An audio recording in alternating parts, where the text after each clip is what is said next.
మాదిగ మహాశక్తి జెండావిష్కరణ జగ్జీవన్ రామ్ జయంతి రోజున అంటే 5వ తారీఖున వచ్చే నెల 5 అంటే ఏప్రిల్ 5వ తారీఖున బషీర్బాగ్ ప్రెస్ క్లబ్లో జరపబడుతుంది జెండావిష్కరణ.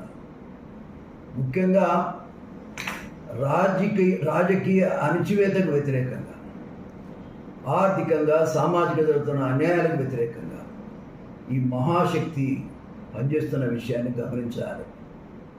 ఇది కులం కోసం, ముఖ్యంగా మాదిగ జాతి ఉద్ధరణ కోసం మాత్రమే ఈ మహాశక్తి ఉద్భవించిందనే విషయాన్ని గమనించాలి. ముఖ్యంగా మాదిగలో జరుగుతున్నటువంటి అన్యాయాల మీద పోరాటం చేస్తుంది, జాతిని ఏకం చేస్తుంది. ముఖ్యంగా రాజకీయ చైతన్యాన్ని తీసుకురావటం కోసమే ఈ మహాశక్తి ఉద్భవించిందనే విషయాన్ని గమనించవలసిందిగా నేను కోరుతా ఉన్నాను. కాబట్టి మాదిగలంతా ఏకం కావాలి. మాదిగలంతా ఏకమైన రోజున రాజకీయాలు కూడా ఖచ్చితంగా మాదిగలే చేయగలుగుతారని కూడా ఈ సందర్భంగా చట్ట సభలలో మాదిగలు లేకుండా చేసిన విషయాన్ని తీవ్రంగా నేను ఖండిస్తా ఉన్నా. అటు పార్లమెంట్లో కానీ, రాజ్యసభలో కానీ, అసెంబ్లీలో కానీ మాదిగలు లేకుండా ఇవాళ రాజ్యాలు నడుపుతున్నారు. దీనికి వ్యతిరేకంగానే ఈ మాదిగ మహాశక్తి ఉద్భవించింది అనే విషయాన్ని మరొకసారి నేను చెప్తా ఉన్నా. దయచేసి మాదిగలంతా ఒక తాటి మీదకి రావాలి.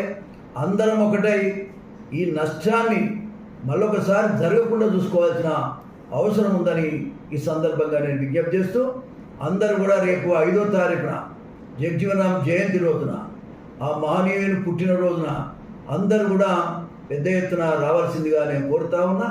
ప్రతి ఇంటి మీద మాదిగ మహాశక్తి జెండా ప్రతి ఇంటి మీద ఉండాలని కూడా నేను కోరుతా ఉన్నా.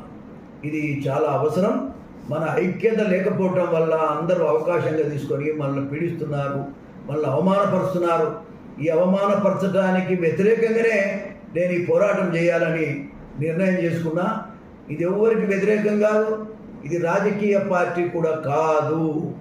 కానీ మాకు జరిగేటువంటి అన్యాయాల మీద మాత్రం తీవ్రంగా పోరాటం చేస్తాం. మాకు ఏ పార్టీ ఓన్ చేసుకుంటుంది, కాంగ్రెస్ పార్టీ మమ్మల్ని ఓన్ చేసుకుంటుందని నేను భావిస్తా ఉన్నా. ఒకవేళ ఓన్ చేసుకోలేని పక్షంలో ఎవరు ఓన్ చేసుకుంటే వాళ్ళ వైపే ప్రయాణం చేస్తుంది మాదిగలంతా, మాదిగల శక్తి అంతా అని కూడా ఈ సందర్భంగా నేను తెలియజేస్తాను. నమస్కారం.